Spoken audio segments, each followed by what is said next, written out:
It was a quiet Tuesday night, and Sarah, a 25-year-old freelance graphic designer, was buried in work. Deadlines were looming, and she hadn't eaten since lunch.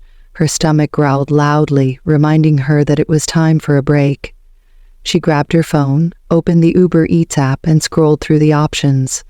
After a few minutes of indecision, she settled on her favorite comfort food, a large pepperoni pizza from a local spot called Tony's Pizzeria. She added a side of garlic knots and a Diet Coke for good measure, then placed the order. The app estimated a 30-minute delivery time. Perfect. Just enough time to finish up a few more tasks before her food arrived. Sarah leaned back in her chair, stretching her arms, and glanced out the window. The streetlights cast an eerie glow on the empty sidewalk below. She shook off the strange feeling and returned to her work. 45 minutes later, Sarah's phone buzzed. It was a notification from Uber Eats. "Your order has been delivered." She frowned. She hadn't heard the doorbell or any knocking. Maybe the delivery person had left it outside? She grabbed her keys and headed to the front door. When she opened it, there was no pizza box in sight. She stepped outside, scanning the porch and the steps leading up to her apartment. Nothing. Confused, she checked the app again. The delivery photo showed a blurry image of a pizza box on what looked like her doorstep, but it definitely wasn't there now. Sarah sighed and tapped the Contact Delivery Person button. The app connected her to the driver, a man named Marcus. "Hi, this is Sarah. I just got the notification that my food was delivered, but it's not here. Did you leave it at the right address?" she asked, trying to keep the frustration out of her voice. There was a pause on the other end. Then Marcus replied, his voice low and hesitant. "Yeah, I left it at 142 Elm Street, apartment 3B. That's where the app sent me." "That's my address," Sarah said, her confusion growing. "But it's not here. Are you sure you left it at the right door?" Another pause. I think so. Maybe someone took it. I'll come back and check." Sarah agreed and hung up. She waited outside, shivering slightly in the cool night air. 10 minutes later, Marcus's car pulled up to the curb. He stepped out, holding a pizza box. Sarah's relief was short-lived when she noticed the box looked off.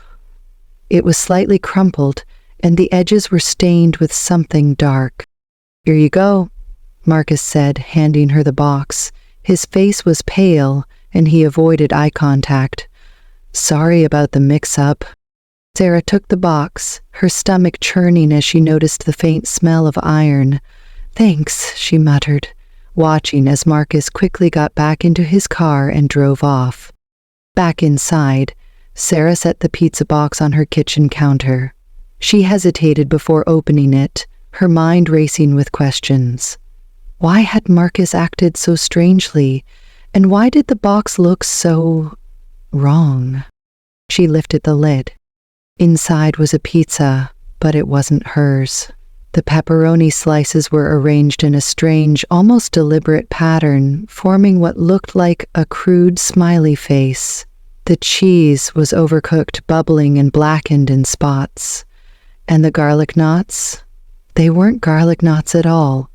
They were small, twisted pieces of dough, shaped almost like fingers. Sarah's heart pounded as she stared at the food. She reached for her phone to call Uber Eats customer service, but before she could dial, her phone buzzed with a new notification. It was a message from Marcus. "Did you like the pizza?" Her blood ran cold. She quickly blocked the number and called Uber Eats, demanding a refund and reporting Marcus for his bizarre behavior. The representative apologized and assured her they would investigate. The next morning, Sarah woke up to a series of missed calls and texts from unknown numbers. Each message was more unsettling than the last. "You should have eaten the pizza. I worked hard on it. You'll regret wasting my gift." Terrified, Sarah contacted the police, but without concrete evidence, there was little they could do. She changed her phone number and deleted the Uber Eats app, vowing never to use it again. Weeks passed, and the messages stopped. Sarah tried to put the incident behind her, but she couldn't shake the feeling that she was being watched. Every time she ordered food from a different service, she double-checked the delivery person's name and photo, her anxiety spiking whenever a stranger knocked on her door. Then, one night as she was walking home from a late-night coffee run, she saw him. Marcus. He was standing across the street, staring at her with an unreadable expression. Before she could react, he raised his hand and waved, a slow, deliberate motion that sent chills down her spine. Sarah ran home, locked the door, and called the police, but by the time they arrived, Marcus was gone. Epilogue. To this day, Sarah doesn't know what Marcus wanted or why he targeted her. She moved to a new apartment shortly after the incident, but she still avoids ordering delivery whenever possible. Sometimes, late at night, she thinks about the pizza box and the twisted smiley face made of pepperoni, and she wonders, what would have happened if she had taken a bite? Expanded storyline. If this story were to be expanded into an animated series, each episode could explore a different Uber Eats horror story, with Sarah's encounter serving as the framing device.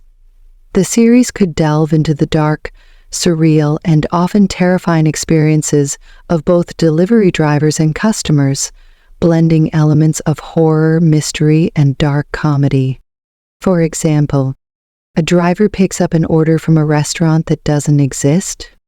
A customer receives a meal that seems to be alive. A delivery person gets trapped in a neighborhood that loops endlessly. A group of friends orders food during a sleepover, only to realize the delivery person is a ghost from their past. The animation style could be a mix of eerie and whimsical, with a color palette that shifts depending on the tone of the story. Each episode would end with a cryptic message or clue, hinting at a larger mystery tying all the stories together.